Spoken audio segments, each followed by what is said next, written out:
वस्त्रों पर राधा नाम लिखा हो तो क्या वस्त्र नहीं डालने चाहिए? हाँ, हमारी श्रद्धा, अलग अलग श्रद्धा है। श्रद्धा का स्वरूप हमारे आराध्य देव का नाम जैसे वस्त्र में राधा राधा लिखा है, और जिस बाथरूम में आप लघु शंका करते हैं उसी में उस वस्त्र का प्रक्षालन करेंगे तो मेरा इष्ट नाम उस वस्त्र में लिखा हुआ है, और वही वहाँ जाए तो मतलब मुझे नहीं अच्छा लगेगा। हम अपने इष्ट के राधा नाम को विराजमान करके उसी का चरणामृत लेते हैं, आराध्य भाव से आराधना करते हैं। एक बार ठाकुर घनश्याम दास जी महाराज, ये जो श्री राम शर्मा जी के भाई है ना, वो राधा बाबा गीता वाटिका, तो ऐसे बैठे बैठे रज में लिख दिया राधा। तो पूज्य बाबा उधर से निकले, दृष्टि उनका, ठाकुर क्या कर रहे हो? तो बोले कुछ नहीं बाबा, ऐसे ही, ऐसे लिखा। अरे राधा नाम तुमने जमीन में लिख दिया।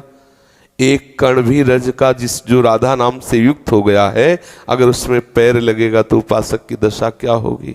बाबा बैठ गए, एक एक झाड़ झाड़ करके रज अपने अचले मिली और तुलसी जी की जड़ में जाके ऐसे घेरे में ऊपर जो तुलसी जी लगे वहां डाल, और ठाकुर से कहा कभी ऐसे न लिखना। तो हमारी भावना है कि जो हमारे आराध्य देव का नाम है हम उसको अपने हृदय में गुप्त रखें, अपनी जिह्वा में विराजमान रखें, अपने मानस पटल पे रखें। हम बाहर वस्त्रों में छपवाए नहीं। हम तो झोली में भी जो नाम जप किया जाता है उस झोली में भी निषेध करते हैं, नाम नहीं। वो आप कहीं भी धो करके, अगर उसका वो जल हमारे लिए, अगर कहीं झोली में नाम लिखा है या किसी, तो यमुना जी में यहाँ आके धो लो, तो यमुना जी करुणामयी है, ठीक है।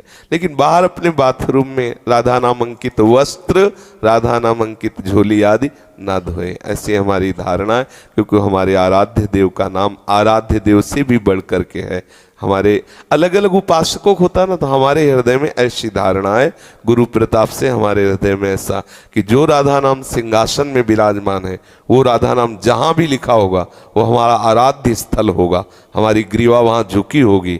हम अब मानो एक चद्दर है, इसमें हम राधा राधा राधा लिखें, अब हम इसे बाई चांस नीचे पहन लें या ओढ़ लें, पैरों के नीचे वो राधा नाम लिखा है पूरे में, अब वो पैरों के नीचे आ रहा है, हम इतने संभाल के तो नहीं रखेंगे ना।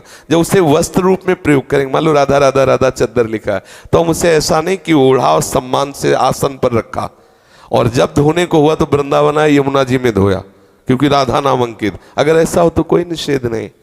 हमारे भावना में है कि हमारे आराध्य देव के नाम से अंकित वस्त्र आदि का जो धोवन वो चरणामृत है, वो कभी ऐसा ना हो कि जहाँ लघु शंका करते हैं उसी बाथरूम में जाए। ऐसा भाव है, भाव से ही सब कुछ होता है। भावोत्सवेन भजताम रस कामधेनु।